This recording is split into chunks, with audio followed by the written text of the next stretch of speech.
Okay, I think we can start. Welcome to our webinar on EU, Turkey, and civilizationalism. This webinar, in this webinar, we are hosting Hans Punani, who is an associate fellow at Chatham House Europe program, former director of the Chatham House Europe program. The webinar today is actually loosely based on Hans' recent book, Euro Whiteness. We'll be discussing his book as well, because the arguments that he has in this book really connected this idea that the civilizational turn in Turkey-EU relations. So we'll be discussing all these issues with Hans, Senem, and Sule today. And Senem is a professor of political science at Sabancı University. She's now in Germany, a Bosch fellow. And we have Sule, who is basically, well, he is at home right now, which he's connecting from his home. So Sole is a lecturer at Kadir Has University, Department of International Relations. We have like 1.5 hours. And Hans is going to be talking 15 to 20 minutes, or maybe 10 to 15 minutes. Yeah. The shorter, the better. Yeah. And then we have two discussants, Senem and Sole. If you have questions, you can ask them by using the Q&A function. As I said, for the newcomers, we have simultaneous translation. And in order to access to that simultaneous translation, please click on the interpretation button at the bottom of your screen. And this is going to be on YouTube in 2 days. And the floor is yours. Thank you so much, Evren. Thank you to TÜSİAD for hosting this event, for having me. I always really like coming to Turkey to talk about Europe. And I always think that as a Brit, it leads to a really interesting conversation because, you know, Britain's left the EU. Turkey, at least for a long time, wanted to join the EU. And so we're both outside of the EU, but I think from very different perspectives. And I think that makes for a really interesting discussion.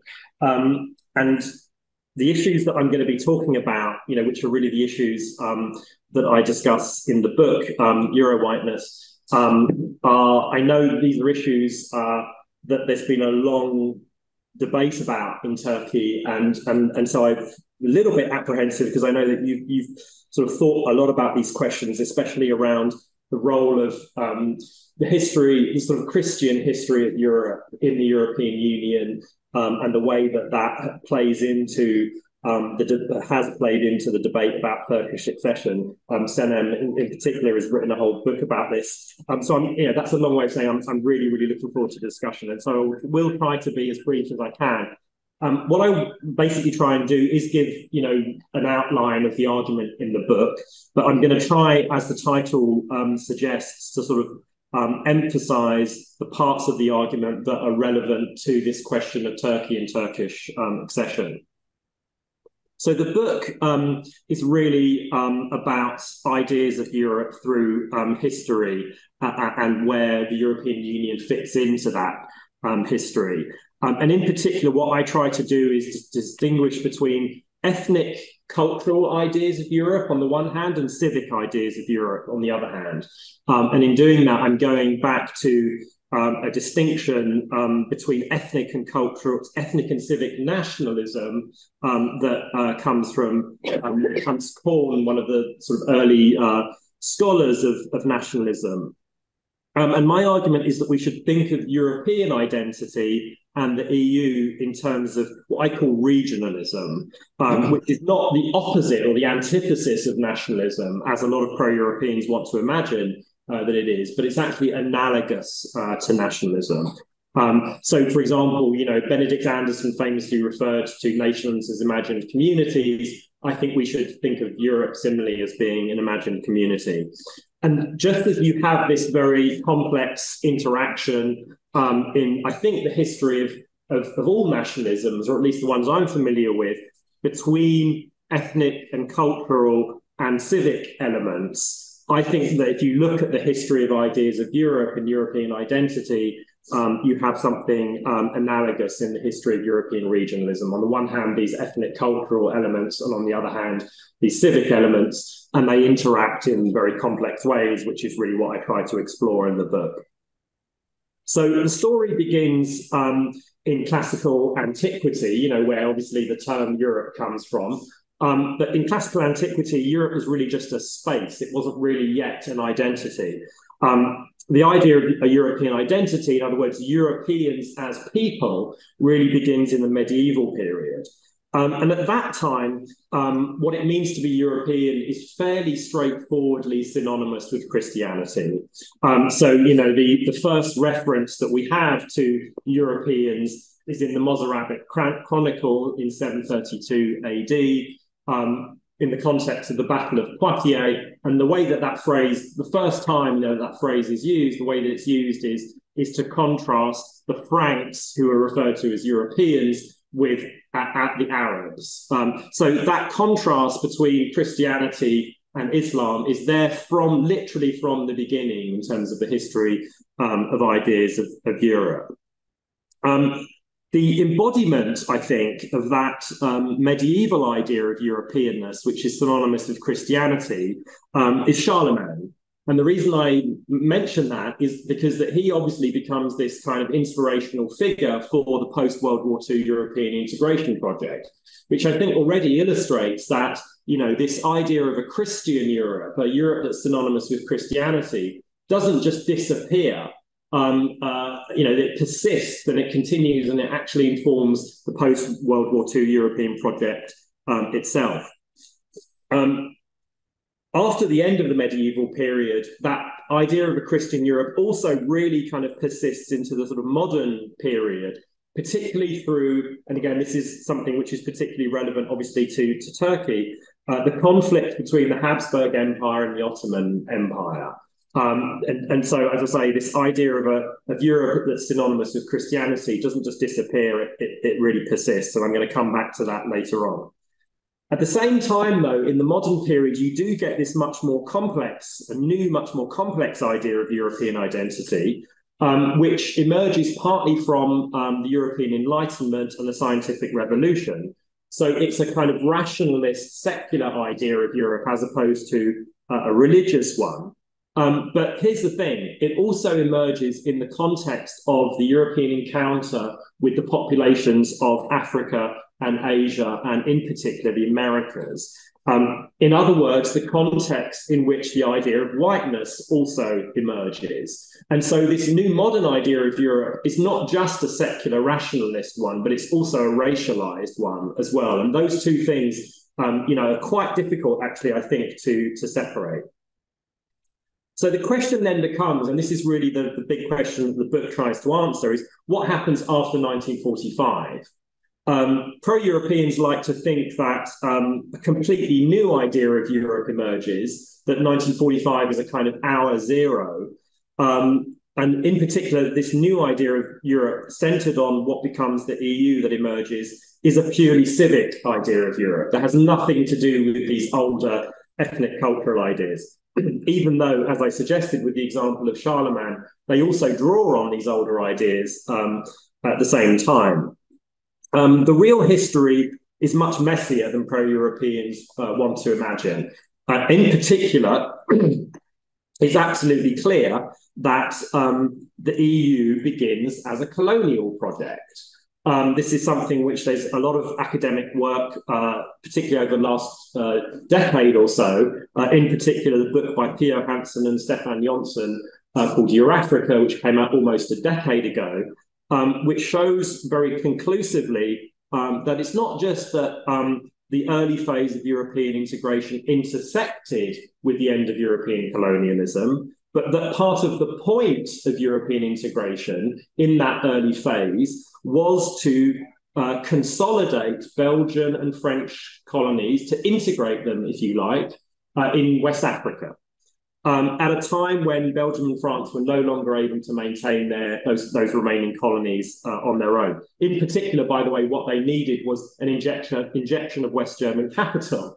And that was part of what was going on in the early phase of European integration. I call this the original sin of European integration, with consciously analogizing to the role of slavery in the United States.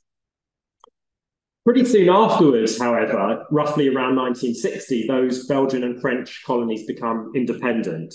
So that, if you like, is the end of this period in which the EU, or the forerunner of the EU, the EEC, is a colonial project. There's still, I think, an outstanding question around whether there are neo-colonial elements in the EU after that period. But the period in which it's a colonial project comes to an end.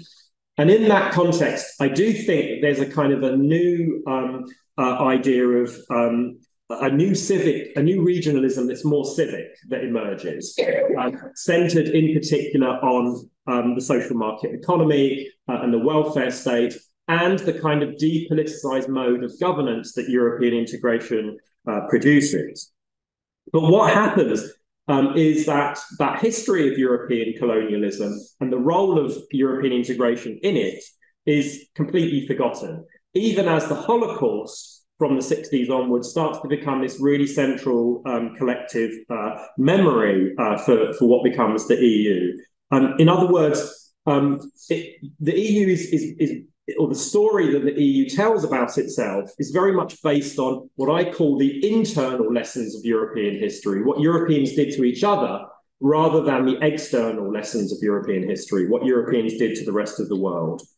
And I think there's something kind of structural going on here, which is that European integration encourages European countries to think about their histories in terms of their relationships with each other. In other words, the centuries of conflict between Europeans culminating in World War II and the Holocaust, rather than their interactions with the rest of the world. So it's this idea of, the history of Europe as a kind of closed system that's completely cut off from the rest of the world, and in particular from Africa and the Middle East. After the end of the Cold War, there's a kind of, I think, a new phase in the European project, which is that, in the context of enlargement to include Central and Eastern European countries, the EU's in this kind of expansive, kind of optimistic kind of mode. And pro-Europeans almost start to imagine that they can remake the whole world in the image of the EU. So it's a kind of very hubristic kind of moment. But there are a few problems with that expansive, optimistic mode that the EU is in. The first is that there's a kind of revival of the idea of a European civilizing mission. This is, I think, one of the big continuities in this history of ideas of Europe, going back, as I said, to the medieval period, this idea of a mission. So in the medieval period, it's a religious mission to convert people. In the modern period, you get this idea of a civilizing mission, in the context of the Enlightenment. I think what happens in the post-Cold War period, particularly in Central and Eastern Europe, and here I'm drawing on the work of Jan Zielonka, who was at Oxford for many years, there's a kind of a new postmodern technocratic civilizing mission that the EU carries out in Central and Eastern Europe. There's also this sort of idea of civilizing international politics itself. This is the period in which you start to get all these theories about the EU as a foreign policy actor, as a civilian power, as a normative power, especially. Again, it's this idea of civilizing international politics itself.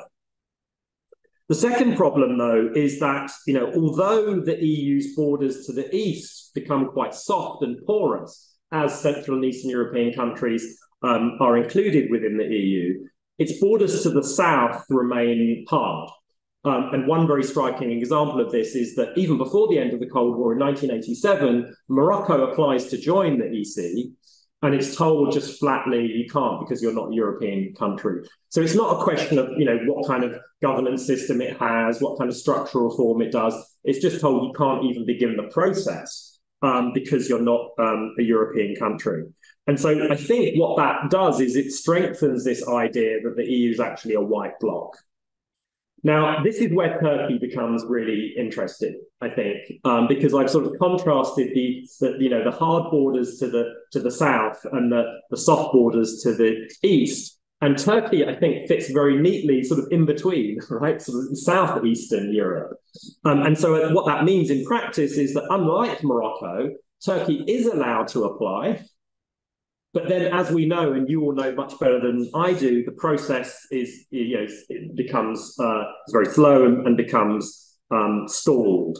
Obviously, the story that the EU would tell about that is to do with developments in Turkey itself, and in particular, the failure of Turkey to do the kind of reforms that the EU required.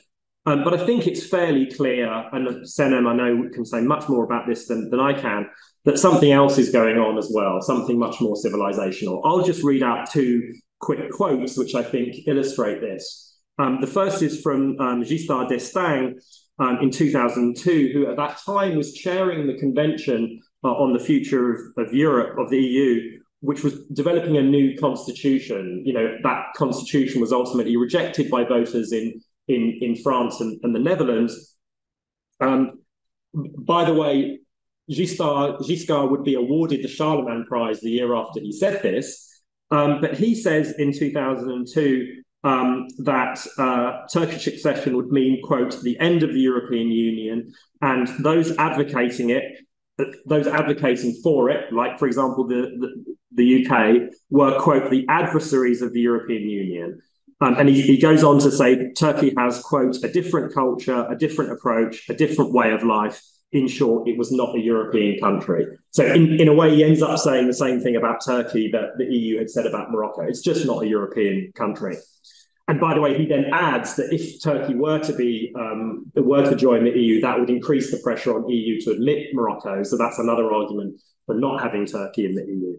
And then a second quote, which is even more extraordinary, I think, and makes, I think, even more explicit what is going on here, is from Frits Bolkestein, who at the time was a Dutch, who had been a European commissioner, and a very central figure in the story I tell in the book, in a way, partly because of the way that the role that he played in the economic liberalization of the EU, but also because of the role that he plays in introducing these kind of civilizational thinking into Dutch politics.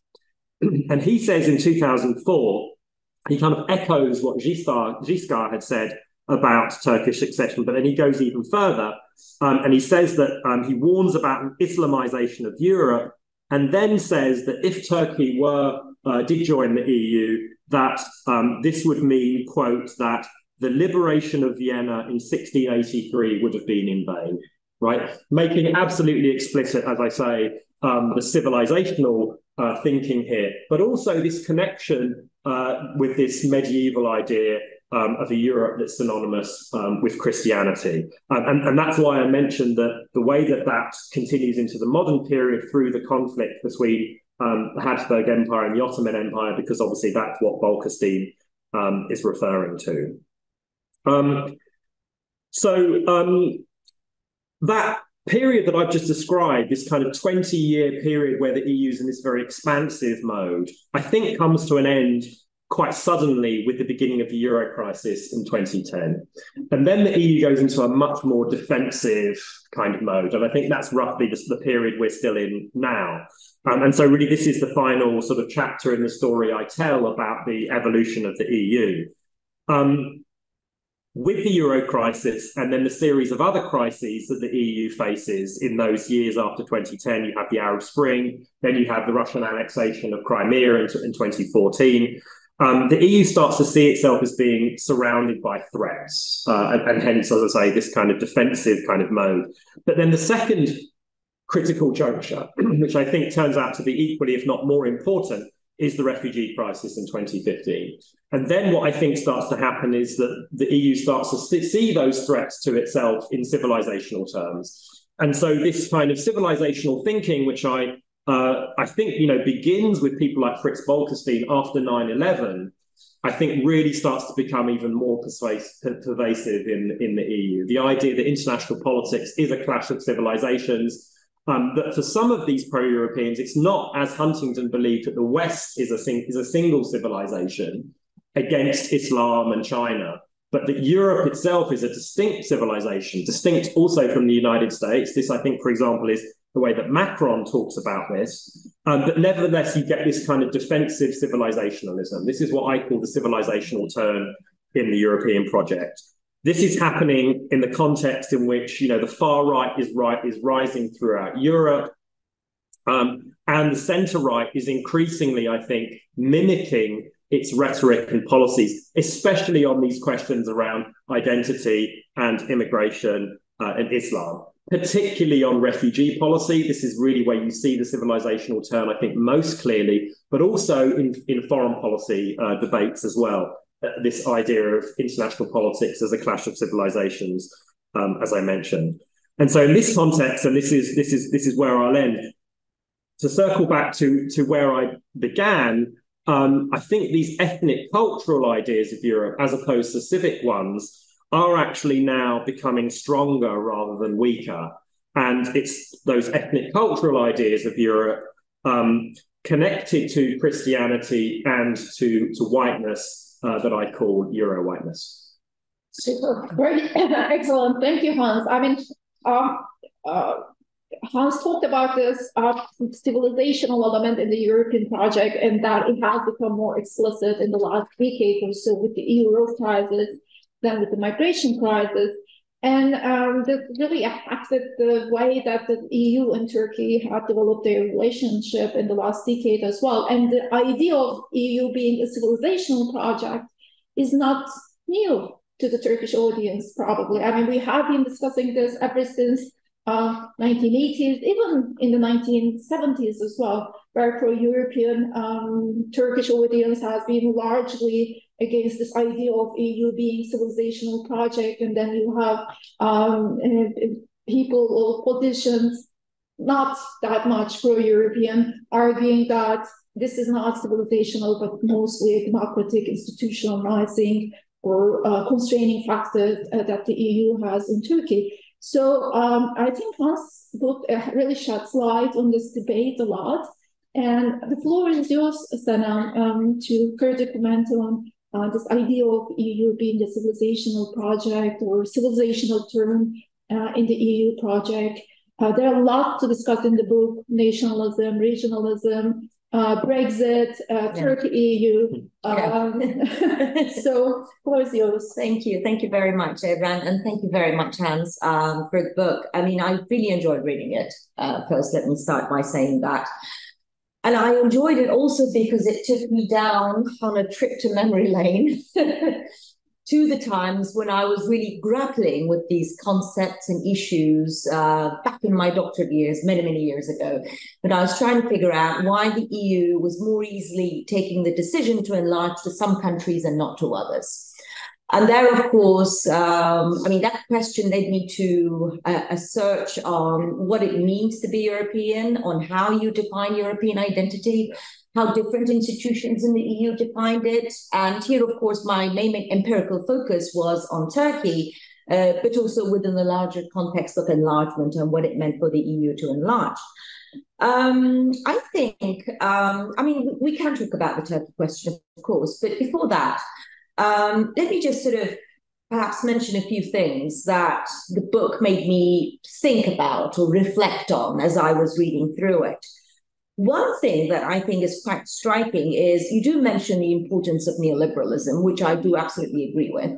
But also, I think perhaps we should also highlight a bit more the global dynamics, which play a key role in the boosting of the civilizational narrative at each turning point, right? So one can argue, yes, I mean, neoliberalism obviously had a huge role. I mean, I would call it the excesses of neoliberalism, which Europe ignores and has been ignoring for such a long time to deal with. But the context of the global dynamics, which I would say enable the rise of this civilizational narrative with neoliberalism at the background. I mean, think about the Cold War, for instance, right? I mean, in different periods of this narrative, you see different others of Europe that emerge. So during the Cold War, for instance, the boundaries of that narrative were quite permeable to even include Turkey, for instance, right? Since we've already mentioned the Turkish case. So the civilizational borders had expanded at the time. And then when you come, when you fast forward to the 1980s and the single market, then you have the sphere of competition from the United States and Japan. And there the others are more about, again, competition from the outside, but in a different way than we have today. But this sort of underlines the whole process to Maastricht, etc., where those were the dominant others, but ultimately, the measures that were taken to meet that challenge ultimately led to the breaking of the permissive consensus in Europe. And the way in which Europe tried to deal with that was through two things. One was to boost the powers of the European Parliament and to twist on the civilizational or the cultural or whatever narrative in Europe. I mean, it just, when I was reading your book, it just reminded me of Chris Shaw's, fantastic anthropological study, Building Europe, where he goes into the European institutions and the political elite and shows that after Maastricht, I mean, it's a great anthropological study of how the culturalist narrative is pushed down from the top to the bottom after Maastricht onwards. And of course, I mean, in my opinion, these two mechanisms failed to deal with this gap or growing legitimacy gap or democratic gap. And then, of course, came the end of the Cold War, another major global development, and of course, enlargement, which you do talk about at great length in your book as well. And there you have, the civilizing mission, mostly in place in the discourse of enlargement to Central and Eastern Europe, and this cultural, ethnic sort of narrative, which became more predominant, I would say, towards Turkey's accession as well. And I think we need to talk a little bit about the reflections of this in academia too. I mean, since I am an academic mainly, and at the time I was very much sort of, we were all involved in the sort of different ways of conceptualizing the power that Europe was. So normative power that you mentioned, there was also the transformative power. There was a huge center in Freie University, which the German government used to fund by our friends and colleagues, right? Like Thomas and Tanya and others, and I don't want to name names, but it was all this discourse about how Europe was a good force for good in the world, which in my opinion had some merits, which I'm going to come back to towards the end. But on the other hand, the problem with it, in my opinion, and that's where I would agree with Thomas Dietz as well, is that it lacked a significant amount of self-reflexivity. And once self-reflexivity is absent, of course, there is always that risk of pursuing the sort of line of messianistic civilization project, and to which, there have been quite a lot of works of that as well, especially in the IR literature in the context of enlargement of Central and Eastern Europe. And of course, the final stage of the term is with the recent geopolitical Europe that was underlined by Ursula von der Leyen. And that also has global dynamics, right, at the background, because you have the rise of this multipolar system with geopolitical competition at its core. And basically that kind of enables this kind of rhetoric to flourish. Now, so the global sort of context aside, I think one other thing perhaps that, coming back to the neoliberalism aspect of the story, I think the real problem there is rising inequality, right? Yes, neoliberalism, but, what about neoliberalism that makes it, I would say, particularly susceptible to this kind of discourse? I would find the answer in rising inequality, of course, more so in some places than in others. And as I said earlier on, it's the excesses of neoliberalism that the European project refuses to grapple with, thanks also largely to Germany, which you also mentioned in your book. And in my opinion, as long as this is not dealt with, we're not going to see the end in sight for the rise of the far right, at least for the foreseeable future. Maybe later when they come to power and they deliver, it might be a different story, but for the time being. And what we see is that we see the far right blending in perfectly well with the European project when they do come to power, like we've seen in Meloni in Italy, right? Because they promise to deliver on migration, which is something that everybody is concerned with. And they can align themselves on the war, which is not, they managed to take that turn pretty swiftly. They no longer talk about things like Brexit. So it's more about having a Europe that come in their colors rather than dismantling the whole project. And I think this is a serious risk as well that needs to be discussed. Now, we mentioned the global context, but perhaps we can say a few things about the global implications of the civilization's turn as well. One, of course, is a straightforward one, especially from a Turkish perspective: outsourced migration management and promotion and consolidation of autocracies in the European wider neighborhood, as it is very much contributed to the case of authoritarian resilience in Turkey as well. Another, I would say, global implication of the persistence of this colonial amnesia, which you mentioned, is, of course, that comes with the failure to address redistributive justice at the global level, as we've seen in the recent debates in Germany, for instance. I'm sure that you followed. What it does is that it contributes to some of the key global policy challenges. It contributes to basically policy failures on the part of Europe at the global level. I mean, suddenly you have the Russia-Ukraine war, and suddenly you have half of the world sitting on the fence, and then Europe wondering why this is the case, right? Of course, this is not the only reason, but I think it's an important part of the explanation. Another implication is that this failure to address it, what it does is that it leads to the use and abuse by illiberal actors outside the EU who compete or who try to compete with the EU in Africa, elsewhere, etc., by making constant reference to this colonial amnesia. Erdogan has been doing it, others have been doing it. Basically, there is, and I've dealt with this in a number of academic articles very recently. I have an article precisely on this issue that's forthcoming, how these actors try to delegitimize Europe by referring precisely to this colonial amnesia in a systematic manner. This doesn't mean that these are benevolent actors at all, but actually the existing research shows that this discourse actually holds to some extent in these places. So it does have repercussions. And finally, the enlargement question. As I'm sure you all know, enlargement is back on the European agenda again after the Russia-Ukraine war. So, again, driven by geopolitical developments that were outside the European control. But of course, the big question here is, have lessons been learned from the previous enlargement? And my initial hunch is no. And I don't think we need to look at just the current enlargement discourse. One just needs to look at what's been happening in Serbia, for instance, or in the Western Balkans, how the EU has been allowing state capture, for instance, by the illiberals in Serbia and putting them at the forefront of European enlargement, despite the fact that they can hardly be qualified as a democracy, right? And when I was reading your book, I was also very much taken back by some of the stuff that you wrote about, how, Ukraine is basically discussed about a country that's sort of in Europe as protecting or, fighting for European values, which, of course, to me, even though I fully support Ukraine's right and to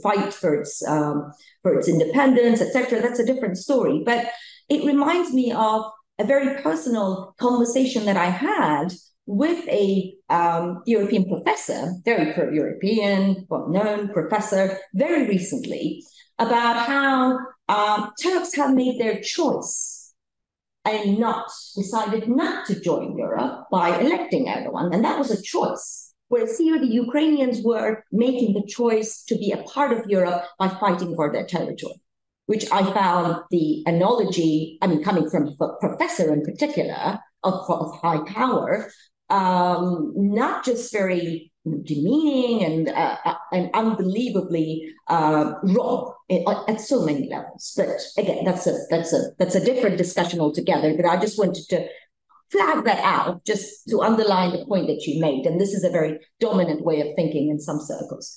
So before I finish, however, let me also raise a bit some concerns, right, that might arise from some of the points that you're making. One thing is, can we treat Europe as a monolithic entity when we talk about these issues, right?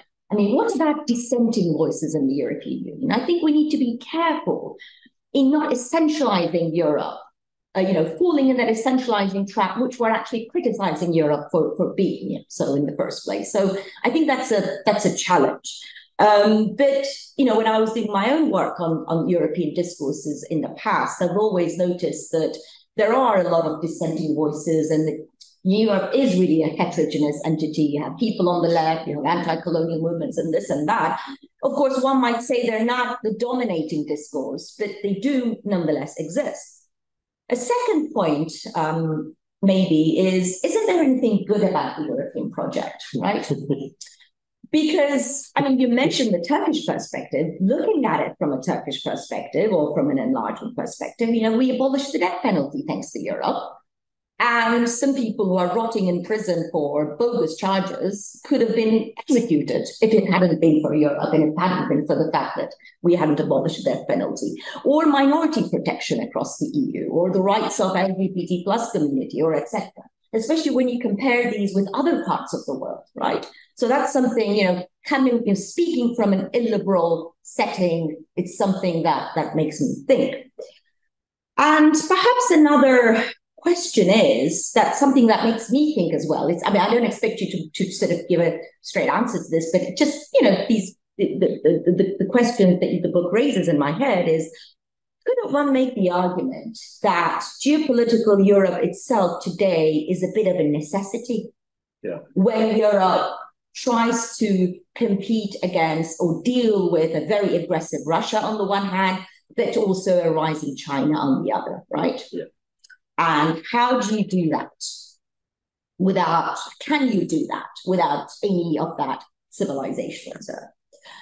And finally, maybe not a question like the previous ones, but perhaps a challenge for all of us, especially, again, coming from a context like Turkey, is the difficulty that people like me or you or whoever have in pointing out these cultural essentialist narratives in Europe without falling in the trap of boosting the anti-Western rhetoric at home, which really is used as a tool to legitimize authoritarian populist liberalism. And I think the context in that sense is very important. And I think there is a delicate balance there. And that delicate balance exists, I think, not just in the context of this debate, in the larger academic debates that we have in IR as well, for instance, on the need for a global IR, right? What does that mean exactly? So I think I'll stop there and maybe coming later. So thank you very much for the book. I've very much enjoyed it.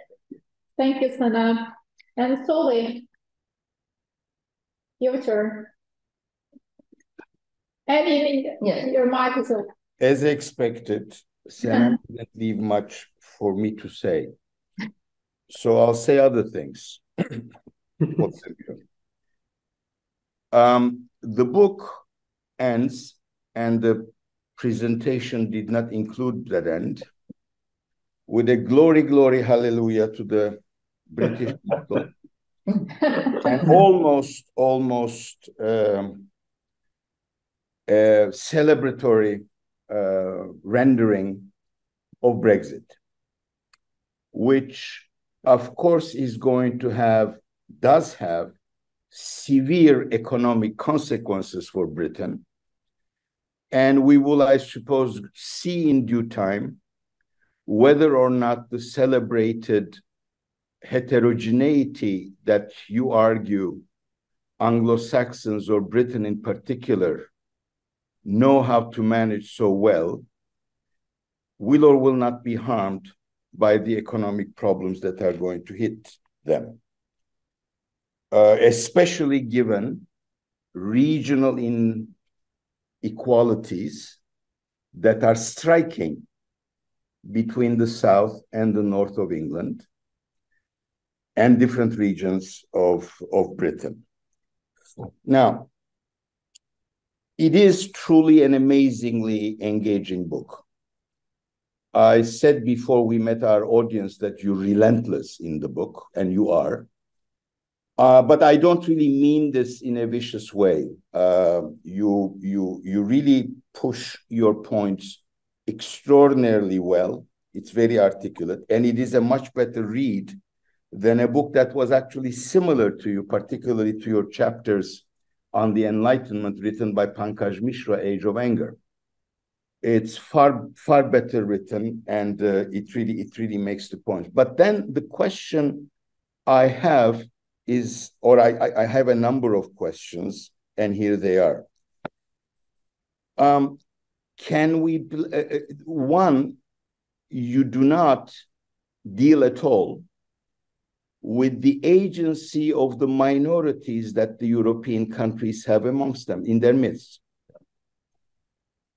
Yes, it is true that the European countries did not make, continental countries, did not make much of an effort to integrate their non-white, non-European populations.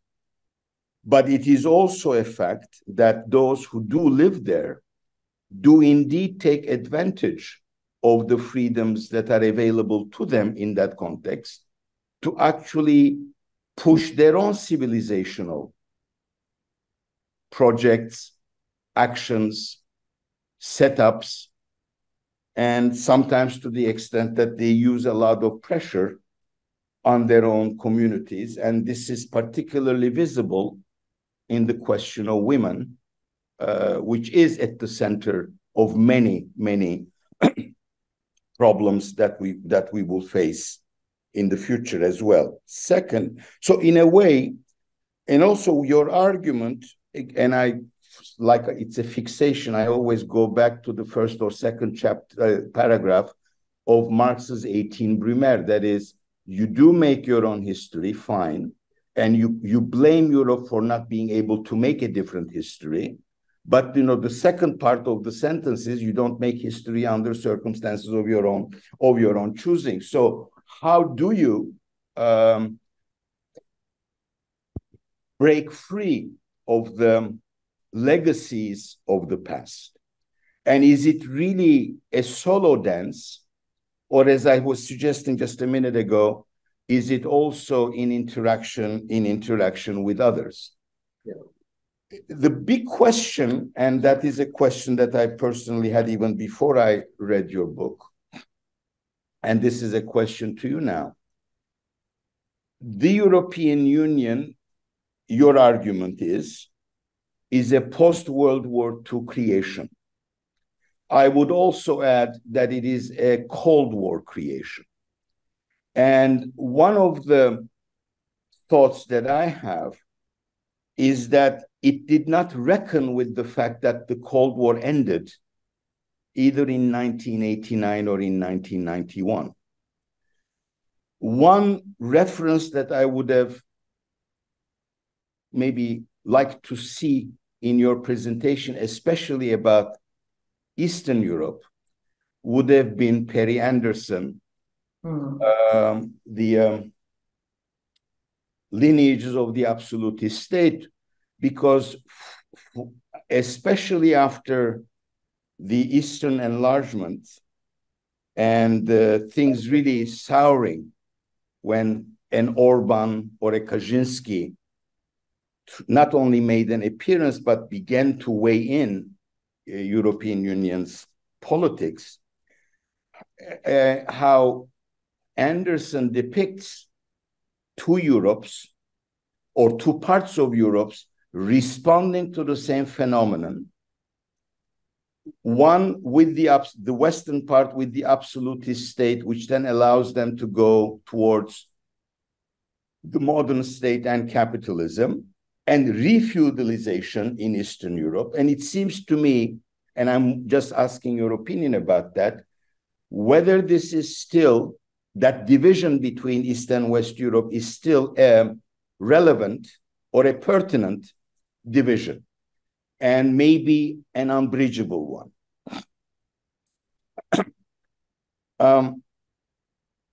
Now, one omission, partially perhaps because your book does not have a concluding chapter, is when Black Lives Matter riots erupted in the United States after George Floyd was killed on live TV, if you will. That revolt spread to Europe as well. And the statues of many infamous colonial figures have been taken down.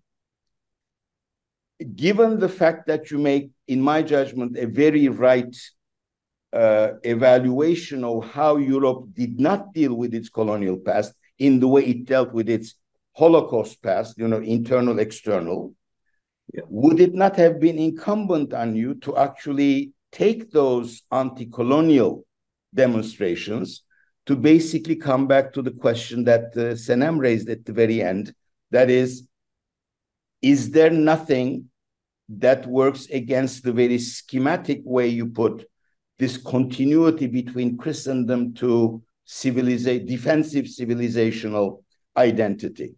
Because if that doesn't matter, then Europe's future is going to be an introverted, fearful, old despot's end.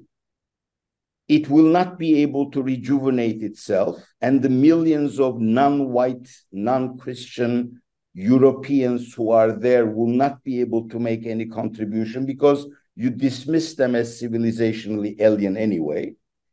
And then the question becomes, and the geopolitical repercussions of those are also, in my view, pretty dramatic.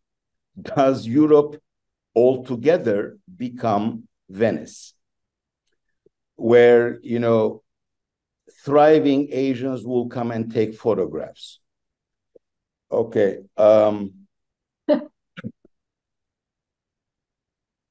So then the final question, therefore, is, on this particular topic, can an aging Europe rejuvenate itself, in your view? Is the British model the medicine for that? And is the continent capable of doing it?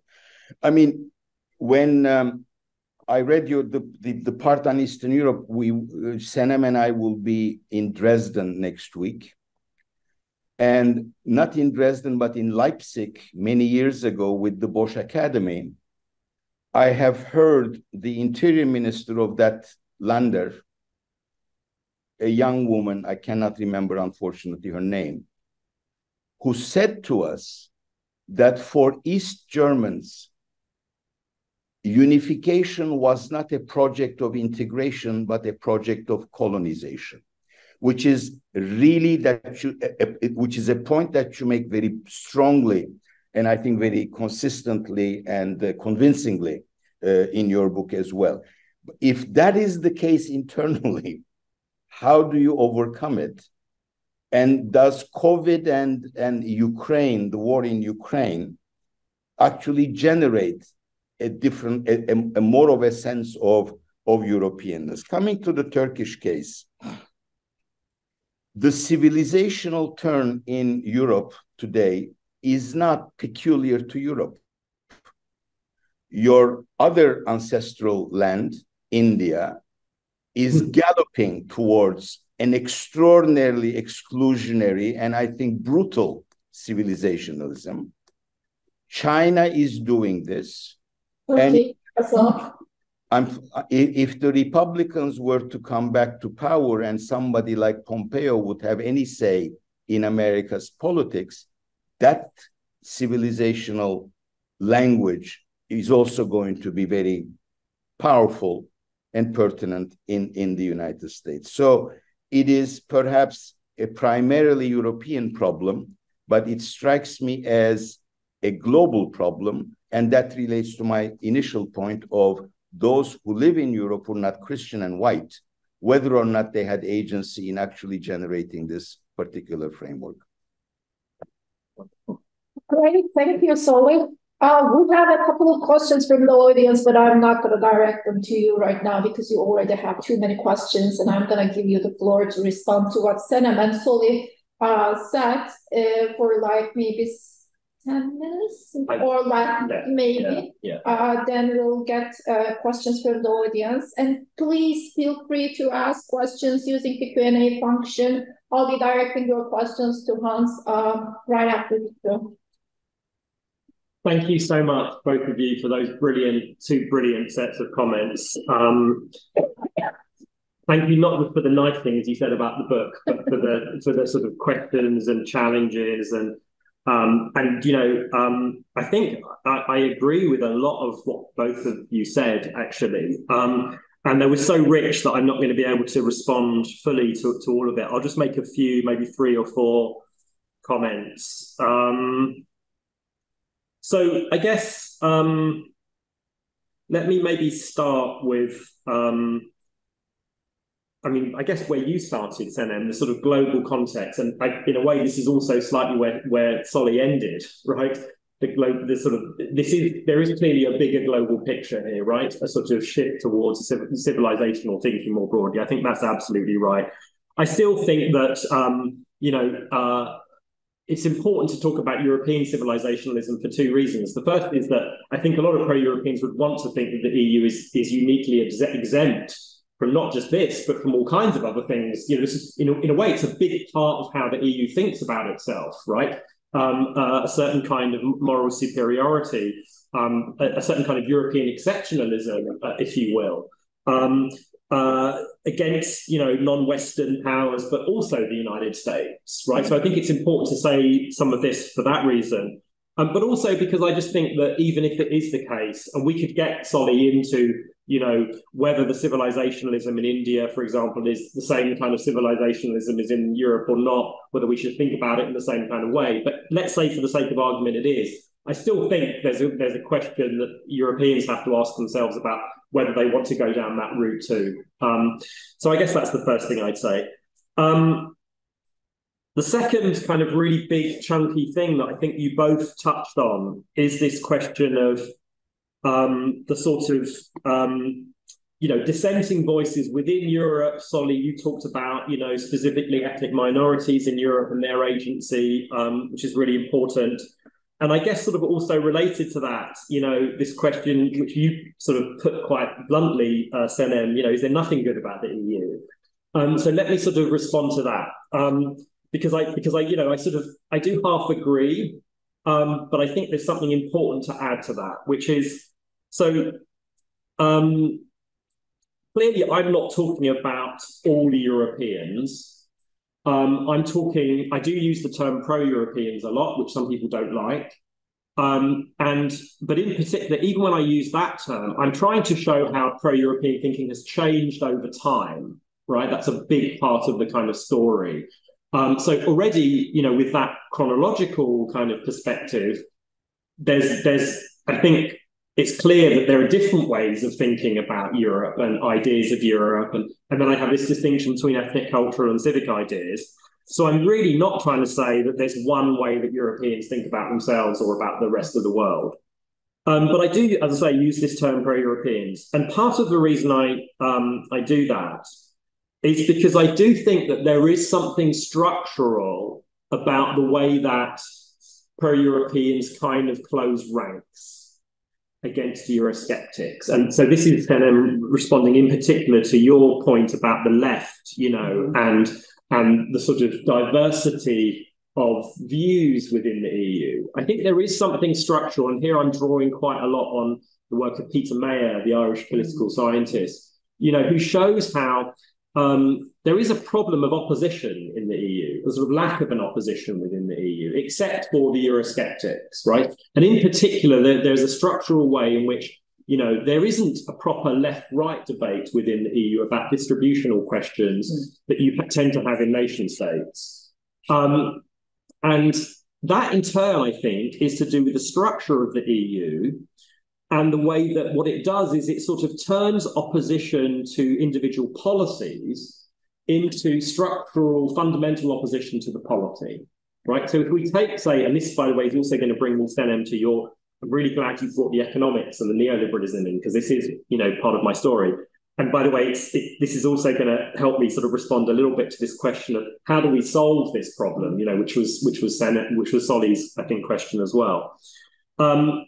So if you take economic policy, and in particular the creation of the euro and the fiscal rules, it ought to be possible as somebody on the left to say, well, I oppose that because it's essentially constitutionalizing right-wing economic policy, right-wing economic preferences. But because it's a step that's been taken in European integration, opposing that and arguing for its reversal automatically turns you into a Eurosceptic, right? And so at that point, then, the people on the left that you talked about, Senem, become Eurosceptics rather than just, people who have a different view of the EU. And they, or I, for that matter, can insist on saying, well, I'm not a Eurosceptic.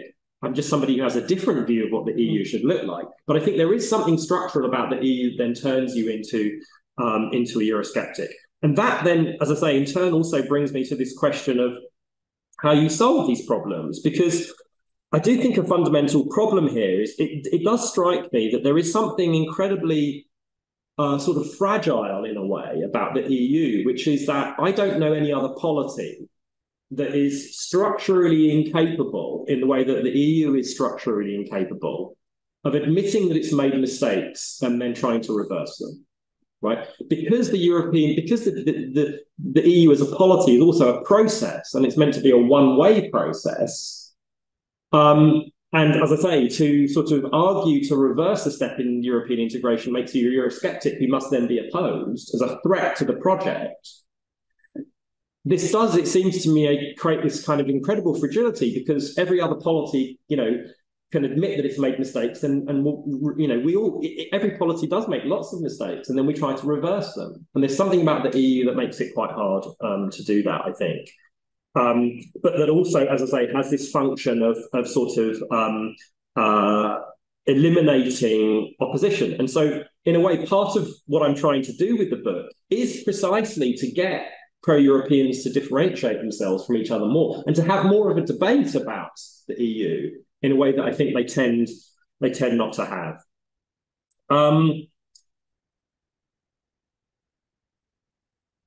To spell out a little bit more this question of how we solve some of these problems, and this really does take me to something that you said, Senem, about the economics. And here, Solly, this is, as I say, I'm trying to answer your question about can an EU rejuvenate itself, an aging EU rejuvenate itself. I do think, and this is slightly implicit in the book, but I do think that solutions ultimately are economic. And they're to do with repoliticizing economic policy in the EU. So part of how I understand neoliberalism, Senem, is not just about financialization, right? But it's also precisely about this depoliticization of economic policy in particular, right? So, and here again, I'm very influenced by the work of Quinn Slobodian, his book Globalists, which shows how the Geneva School of neoliberals seek to encase economic policy to protect it from democratic interference. And I think in a way that the EU does this in an extreme form. It's an extreme form of what's happened in the context of hyperglobalization in the last, 4 or 5 decades. But the EU takes this depoliticization, in particular the constitutionalization of economic policy, even further than I think the rest of the world has done. And so, in other words, the way I would think about it is to reverse the civilizational turn, as I call it. You have to repoliticize economic policy. How you do that is very, very challenging. And this is where I'll start. It's partly why, Solly, I don't have a concluding chapter, because I don't think a lot of continental Europeans want to hear what I have to say about this, partly because I'm British and we've left, and I'm told sometimes now that it's none of my business anymore, which is why I conclude talking about Brexit. But also because, as I say, my solutions to this would be things like getting rid of the fiscal rules. And I don't think many continental Europeans, obviously particularly in Germany, want to hear that. I guess I should say something about Brexit because Solly brought it up, or shall I do that in the next round? Up to you. Maybe very quickly, Solly, I sort of, I go through kind of mood swings on post-Brexit Britain. I have my optimistic moments and my pessimistic moments. but I'm very conscious of you know, you called it a celebratory rendering of Brexit. I don't think it's quite celebrity, but celebratory. But the way I would put it is, I mean, first of all, you're absolutely right about the economic consequences, and I don't really get into that in the book. I'm looking specifically at how, I mean, my argument is essentially that we've misunderstood Brexit, specifically in relation to these questions around empire and race. But even there, I want to suggest there's a kind of an opportunity, but this is something that we in the UK have to actually have to fight for. And it's something which will clearly not happen. You know, the British right is not going to do some of the things that I talk about, you know, essentially taking Brexit as an opportunity to make Britain a more multicultural society. That's the project to the left. And it's something which those of us who are on the left have to actually fight for. So I certainly don't want to suggest that this is something which is, you know, definitely going to happen. Although, you know, when you look at the immigration statistics post-Brexit, it is quite extraordinary how this, you know, what Brexit has led to has not been an end to immigration or even a reduction of immigration. What it's led to is very, very clearly a reduction in EU immigration and a massive increase in non-EU immigration, especially from Britain's former colonies. You look at the numbers of people now coming from India and Nigeria, it's quite extraordinary. And it's quite hard when you look at the historical context, the history of British immigration policy since World War II. You know, you did have this period in the, you know, the immediate, you know, 20, 30 years after the end of World War II, when immigration to Britain generally did come from the Commonwealth, from Britain's former colonies. And it's hard not to look at current developments, at least a partial return to that period. That is at least a much more interesting and complicated story about about Brexit's relationship with empire and race than the one that we've generally been told. And that's really all I was trying to say in the last chapter of the book. Sorry, I went on too long. No, it's okay. We have some questions here directed to you, but since you have really spent, I mean, maybe I should just give some time to Senem and Solly to respond to what Hans just said, and then ask these questions to give some time to Hans. Okay. I mean, if you want to, otherwise, I'll be. So those are interesting questions that I think Hans should answer. Okay. Yeah, I think you can. Okay, let me ask the questions then. There are 4 questions. I'll be reading them. The first question is by Inan Ruma, and he asks, the EU looks as a successful combination of democratic rule of law, social security, and sort of social democratic capitalism, where European civilization, I think rather affection, is in this framework. Sorry, could you read the last bit again? Where European civilization, in parentheses, I think rather affection, and that is in this framework of democratic rule of law, social security, social democratic capitalism. And the second question of Inan is, Inan Rima is, what's the role of Judaism or individual Jews and Islam or individual Muslims in this European civilization? The other question is by Emin Çobanguç. Hold on. In a scenario where the EU includes Ukraine and Serbia in a possible new wave of enlargement and Turkey's accession negotiations remain at the same stage, would the privileged partnership be brought back to the agenda within the EU's existing institutional infrastructure, such as the neighborhood policy, or does the de facto situation favor the EU and the current Turkish government? And a final question is by Şafak Göktürk. Should I ask it? Or maybe, sure. Okay. Civilizational narrative quickly boils down to the predication of societies on religion. But religions are not independent agents of social experience. Religions are indeed distinct, and I do not underrate that, but they are omnipresent because they have been attributed roles and meaning they do not readily carry in isolation. They do not create or define civilized life, they legitimize and help maintain it. The ethnic national premise and the civilizational one is not as opposed to, but operate in the same space. democracy and the rule of law was not an outcome in Western Europe conditioned by Christianity. It emerged resulting from dynamics countering the established order, very much underpinned by religion. It unseated religion and all associated sanctified and self-assumed power and order. This is more of a comment, but it's about probably secularizing the public life, they're secularizing the whole of EU and this and that. And again, it follows this. Yeah. Great, thank you for those questions, which actually, they're great because they allow me to come back to some of the other things that Solly and Senem mentioned that I didn't have a chance to respond to. So I'll just take them in the order that everyone read them. So I guess my response to that first question would be, I think that the kind of EU that the questioner is describing is no longer the EU. That was once the EU. This is precisely the sort of shift that I'm trying to describe.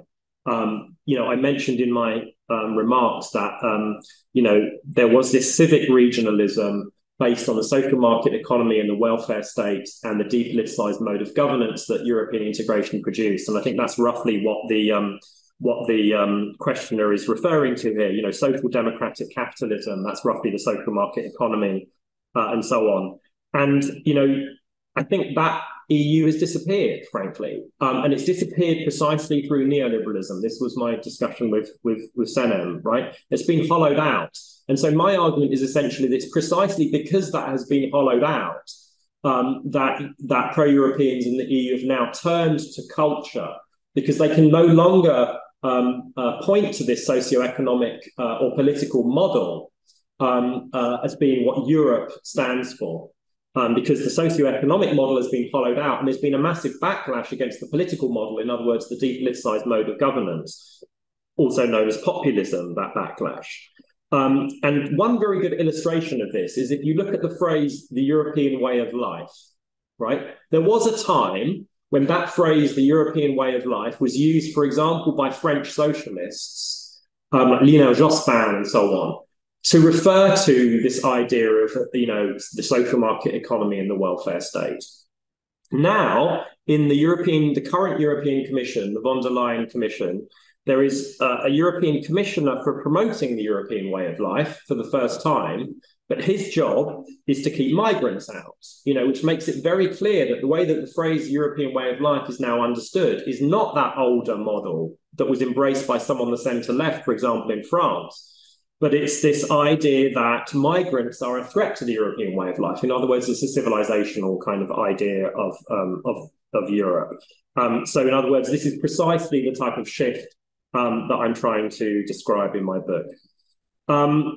The second question, which as I understood it was about, in a way, it was a little bit similar to Solly's question about minorities in Europe, right? What role can individual Muslims, what role do they play? And it's a really good question, and I'm not sure I have a very good answer. I was thinking about this when Solly asked the question as well. I was thinking in particular, because I'm here in Turkey and because I've worked a lot on Germany, and it's the country I know best in Europe apart from the UK, I was thinking about Turkish Germans.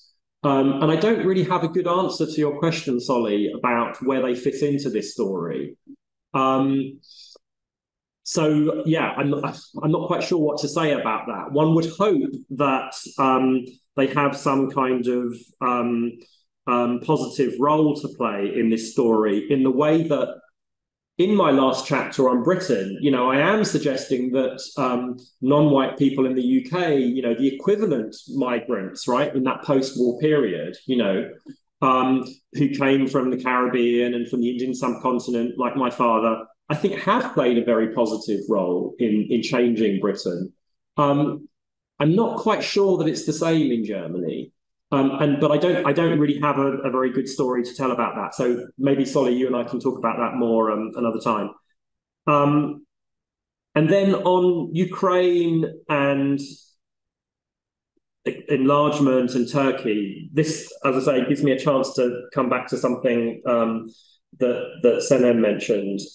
So I do find it extraordinary how, enlargement is now back, but nobody mentions Turkey. This is quite extraordinary, I think. I talked about this earlier period in the 2000s when, when Europe, the EU was all about enlargement, the time of the enlargement to include Central and Eastern European countries. And then enlargement sort of disappeared. And, for example, Jean-Claude Juncker, the European Commission, the previous European Commission president, pretty much, said that there'd be no enlargement during his period as European Commission president. And now, obviously, against the background of the war in Ukraine, enlargement is very much back. And in fact, it's become the central kind of issue for the EU. And not just enlargement itself, but how do you reform the EU in order to get, in order to prepare it for enlargement? Obviously, Ukraine is at the top of that list. But you also hear people talk about Georgia, Moldova, and even the Western Balkans. For example, on Saturday, on Friday, actually, I listened to a 1.5-hour discussion that DGAP, the German foreign policy think tank, had on enlargement, on exactly this question, the reform of the EU to prepare it for enlargement. And all of those countries, Ukraine, Georgia, Moldova, and the Western Balkan countries were discussed. And in a 1.5-hour discussion, Turkey just didn't come up, right? And I think it's very, very clear what's going on there, which is, the way that Europeans are thinking now about enlargement is a much more civilizational, way. The boundaries are now much more civilizational than they were in the 2000s. And Turkey is just defined as being on the wrong side of those boundaries, and Ukraine is on the right side of those boundaries.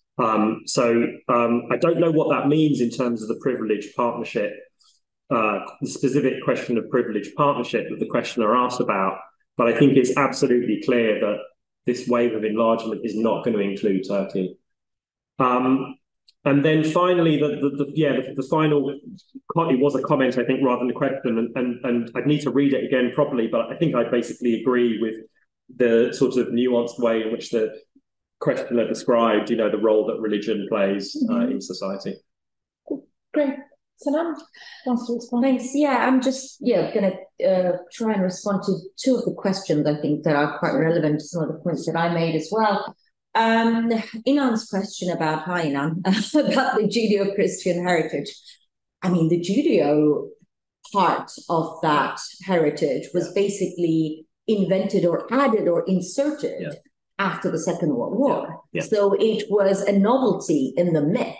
Before that, the sort of the Judeo dimension was one of the constitutive others of that sort of pre-Second World War civilization narrative, whereas afterwards you see that sort of the Christian heritage added with a Judeo component. So I think that was relatively a more recent invention.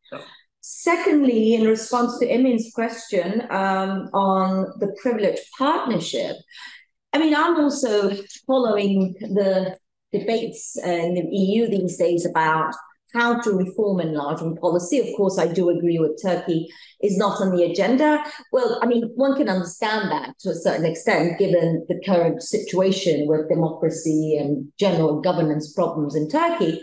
But I also think that I'm not hugely optimistic about the prospects of this enlargement wave as well, because there are two reasons. One is, when I listen to the debates on how to reform enlargement policy, obviously a reform will be necessary, right? I mean, there are so many ifs in this new enlargement wave, much more so than it was the case with Eastern enlargement, because first of all, we don't know when the war in Ukraine will end, whether it will end, and if it ends, how it will end, and whether we will actually be left with a state in Ukraine that will be capable of adopting the massive EU's acquis communautaire, right? I mean, everything else. So there are huge ifs there. I mean, I'm just not even coming to Moldova and Georgia, right? So just let that. So, and the discussion in the EU today about reforming EU to make it fit for enlargement revolves mainly around, whether EU should adopt QMV instead of unanimity to take decisions easier, etc., etc. Whereas there is no discussion, in my opinion, a substantive discussion about how to include these countries in the EU's apparatus in differentiated ways and forms, which will ensure them a certain voice in decision-making in those policy areas, which they will be subject to. I think this has been the major challenge of enlargement policy all along, including the debates over Turkey going way back to 20 years.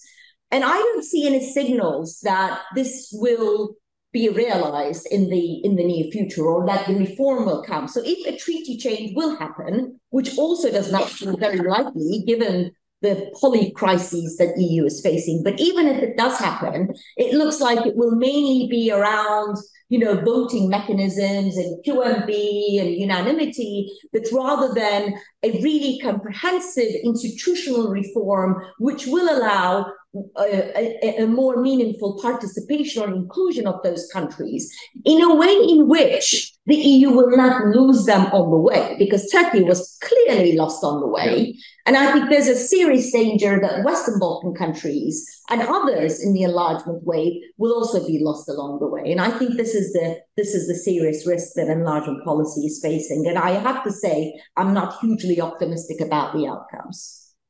Okay. Would you like to respond right now? There are no other open questions. I have a question. If Soli has a comment. I think Shafak Bey's question on religion, how rule of law was established, really deserved a more elaborate answer. Yes. And so let me perhaps add to his question. It's no longer on the board.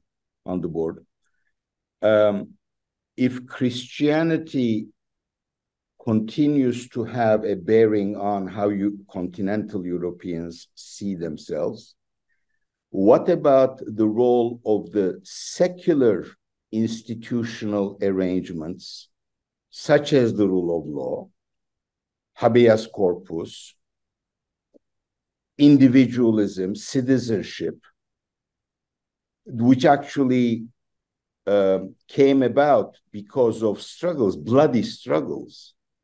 Don't they have a part? Because you may not have intended that, but at the end it comes to, okay, we started with Christendom, and this is where we're ending, which is why suddenly Georgia is European, but Turkey is not, okay? On the other hand, there are also other things about, quote unquote, that civilization. And those are the secular attributes of liberal and democratic orders. Yeah. Is the real question, therefore, when we talk about civilizationalism, solely confined to this religious identity? By the way, people don't go to church, but they feel Christian, but that's a reaction to something else. So there's got to be something more to say about it than Christendom forever. Yeah. And is the real threat a reversal of what Senem said, by basically don't throw the baby out with the bathwater? That is there nothing good about the European Union or what the West has created despite colonialism and all that? Is the real threat not just the reversal of those gains for citizens, not necessarily for states? And that really is, I think, the challenge. May I add to that? Because my question was very similar to what Shafak Bey and Soli were asking. So in the book, you're referring to Brubaker and argue that he identifies different forms of civilization. And I think this is the debate that we are doing right now is pretty much similar to that. Because when you look at, for example, Eastern countries, it's more like immigration, Islam, Christianity. But when you look at liberal countries, more liberal versions of civilization, like the Netherlands, for example, it's mostly human rights or gender equality, gay rights, freedom of speech, and this and that. And that sort of civilizationalism basically excludes countries like Turkey. But when you look at Turkey, for example, we have the same civilizational debate within Turkey as well. So we were talking about not essentializing EU, but it at the same time essentializes Turkey as well, where we are basically polarized around this issue. Like 50% of the population is basically freedom of speech, gay rights, and this and that, and you have the others who are basically sticking to more religious ideals, conservative ideals. So this within country differences maybe sometimes much more than this between country or between EU and Turkey difference. And we have the civilizational links when we talk about, for example, more like liberal sort of civilization. So yeah, that's great. So first of all, thank you, Solly, for coming back to that comment, which I neglected, as you say. It's when you have it read out to you, it's quite hard to respond properly. But thank you for doing that, and then bringing us back also to something which Senem talked about earlier on, which I really wanted to respond to, and actually really to agree with, which is that.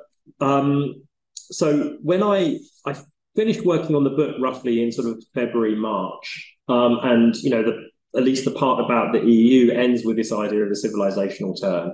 And in particular, I end with this question about whether the war in Ukraine is kind of strengthening the civilizational turn because of the way that Ukraine is being, framed as one of us, as Le von der Leyen put it, and Russia is being constructed, I think, as a civilizational other in a way that it previously was, as you mentioned, during the Cold War and so on. But since then, it does seem to me as if something has happened within the EU which goes even beyond what I call the civilizational turn. And so exactly as you said, Senem, I started to think about something like, the possibility of a far-right EU, or a far-right takeover of the EU.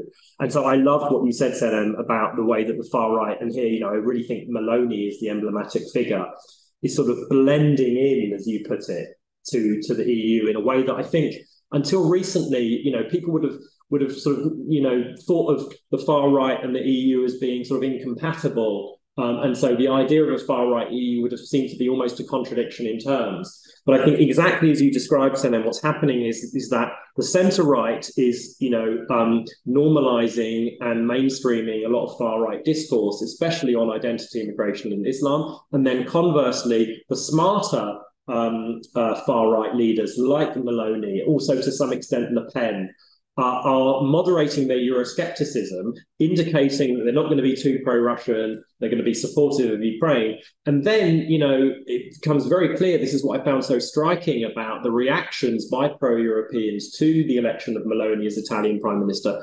They really have no problem with her at all once she's indicated, as I say, she won't be too disruptive on the Eurozone and she won't be too pro-Russian, right? Mm-hmm. So it turns out, this is the shocking thing for me, that for a lot of pro-Europeans, it's not that they have a problem with the far right, they just have a problem with Euroscepticism.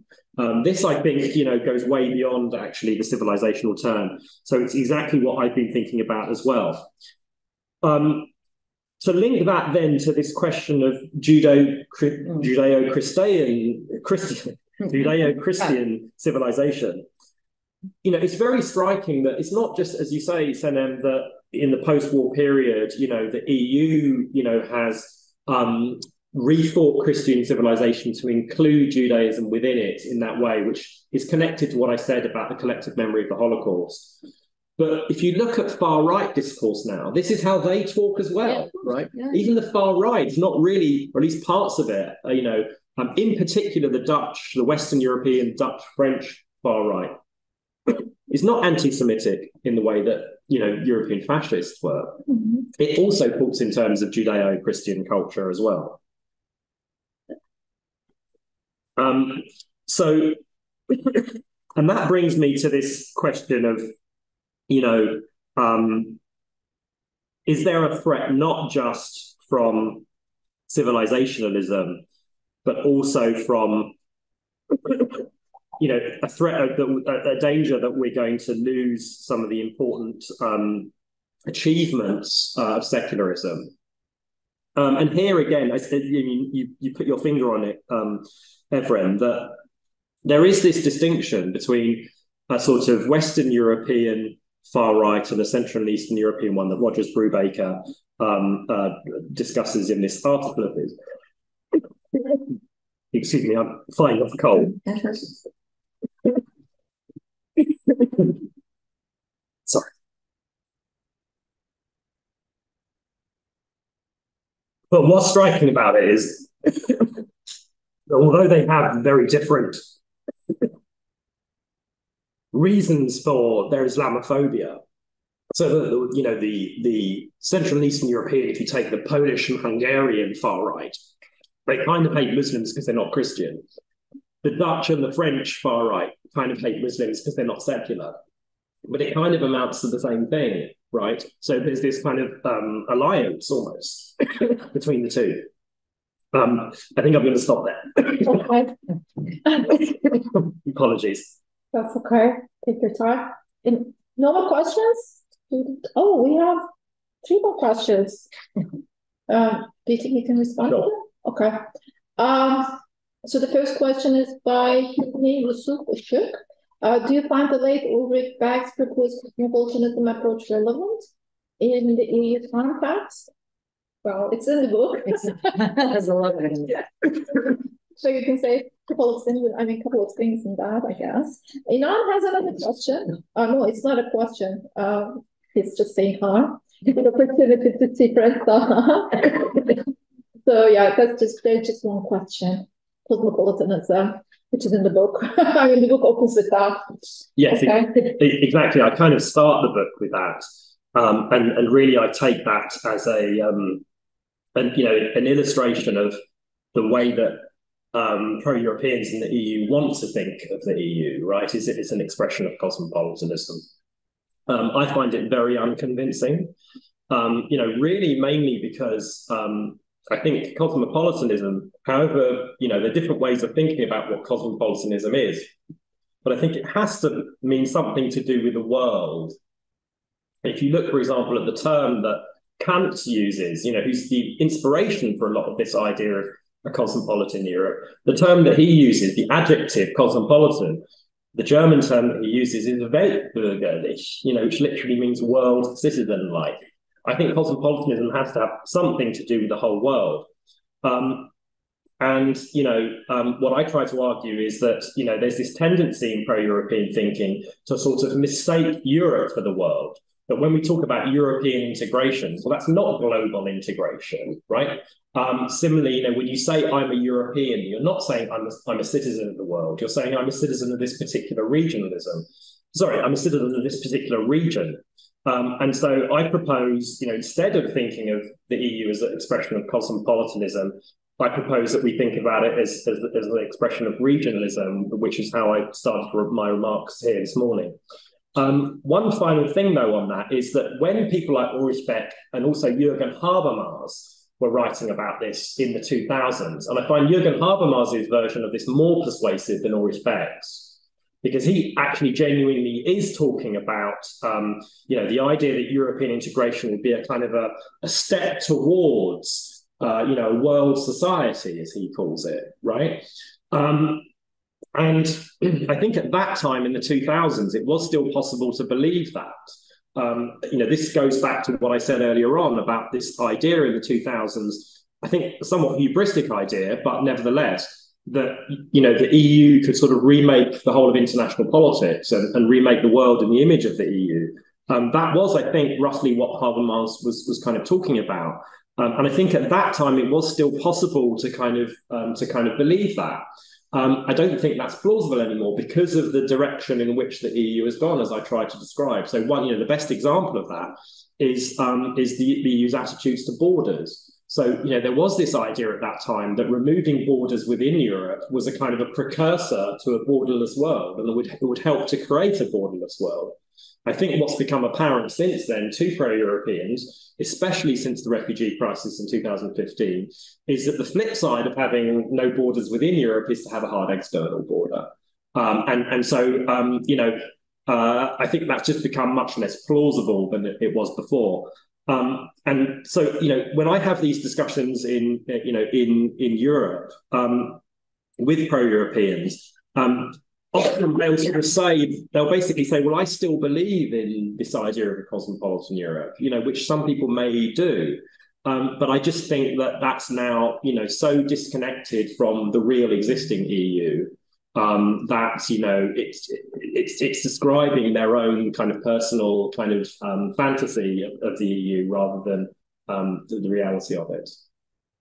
Excellent. So we're closing. Thank you so much, Hans, for coming to Istanbul. And that was a great, excellent discussion. Thank you, Sarah, for coming to Istanbul as well. Thank you for having me. So, thanks for joining us. Thank you. Thank you all for listening as well and for the great questions. See you next time. Bye. Thank you. Thank you. Bye-bye.